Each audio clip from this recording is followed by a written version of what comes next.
കുറെ ആൾക്കാർ ചോദിച്ചു മണ്ണ് ചെയ്യണാണോ അല്ലെങ്കിൽ ചട്ടി ചെയ്യണാണോ നല്ലത്?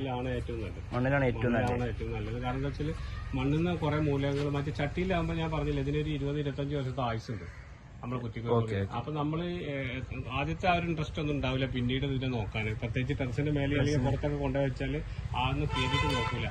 അപ്പൊ ഇതിനെല്ലാം മണ്ണാകുമ്പോൾ അതല്ല ചട്ടിയിലകത്ത് നമ്മൾ എന്തൊക്കെ സംഭവങ്ങൾ ഇട്ട് കൊടുത്തു അത് മാത്രമേ ചട്ടിയിൽ ഉണ്ടാവുള്ളൂ. മണ്ണിലാകുമ്പോൾ മണ്ണിൽ ഈ ഒരു വർഷം കഴിയുമ്പോൾ വെള്ളം ഒലിച്ചു വന്നിട്ട് കാറ്റിലൂടെ ഒക്കെ പല മൂലങ്ങളും വേര് അവിടെയൊക്കെ പോയി വലിച്ചെടുക്കും. ഈ ചട്ടിയിലാകുമ്പോൾ അതൊന്നും ഉണ്ടാവില്ല. നമ്മൾ ആഡ് ചെയ്ത് കൊടുത്താലേ കാര്യമുള്ളൂ. നമ്മൾ സെൽഫായിട്ട് എന്തൊക്കെ വളങ്ങൾ ആഡ് ചെയ്തോ അത് മാത്രമേ ചെടി എടുക്കുള്ളൂ. അപ്പൊ ഇതിന് ഇങ്ങനെ കൂടുതൽ ആയുസുള്ള ചെടി ആയതുകൊണ്ട് കൂടുതൽ നന്നായി കുരുമുളക് ഉണ്ടാവണമെന്നുണ്ടെങ്കിൽ എല്ലാ മൂലകളും മസ്റ്റായിട്ട് കിട്ടണം.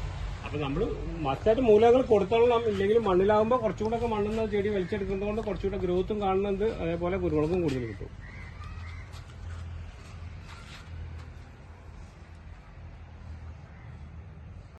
പിന്നെ നമ്മൾ ഇതിലിപ്പോ വളം എങ്ങനെയാണ് കൊടുക്കേണ്ടത്? വളം പ്ലാന്റ് ചെയ്യുമ്പോൾ നിങ്ങൾ ചാണകപ്പൊടി, വേപ്പ് പിണ്ണാക്ക്, കടല പിണ്ണാക്കൊക്കെ പോയിട്ട് മിക്സ് ചെയ്ത് നമ്മൾ സാധാ പോട്ടിംഗ് മിക്സർ പലരും പല റേഞ്ചിലും പല റേഷ്യോയിലൊക്കെയാണ് പോട്ടിംഗ് മിക്സർ. അതിപ്പോൾ കൃഷി ചെയ്തൊക്കെ അറിയില്ല, പലരും പല റേഞ്ചിലെല്ലാം ചെയ്യാം. അതേപോലെ പോട്ടിംഗ് മിക്സർ റെഡിയാക്കുക, ഈ കവർ കീറുക, പ്ലാന്റ് ചെയ്യുക, എന്നിട്ട് ഡെയിലി നനച്ചു കൊടുക്കുക.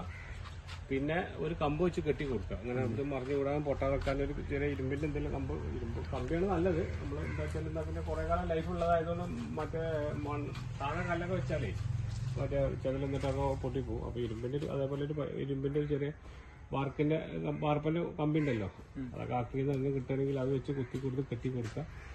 ഒരു ചെടി വലുതാനനുസരിച്ച് കുറച്ച് 2-3 മാസം കഴിഞ്ഞിട്ട് ആ പ്ലാസ്റ്റിക്കിന്റെ കെട്ട് അയച്ചു കൊടുക്കുക. അത് നിർബന്ധമായിട്ട് അയക്കണം. അത് മാർക്കറ്റിൽ നമ്മൾ ഗ്രാഫ്റ്റ് ചെയ്ത ടാപ്പ് ഉണ്ടല്ലോ, അത് അതിൻ്റെ ഉള്ളിൽ പോകും പ്ലാസ്റ്റിക്. ഈ മുകളിലത്തത് നമ്മള് പ്ലാസ്റ്റിക് ജസ്റ്റ് ഈ കെട്ടുണ്ടല്ലോ ഇത് അയച്ച് ഒഴിവാക്കണം. 3 മാസം നല്ല പറയാം. ഓരോ ചെടി വലുതാനനുസരിച്ചാണ്. ഓരോ ചെടി ഏകദേശം എത്ര അടി? 2 അടി. അവിടെ ഇങ്ങനെ ടൈറ്റ് ആയി തുടങ്ങും. ചെടി വലുതാകുമ്പോൾ പ്ലാസ്റ്റിക്.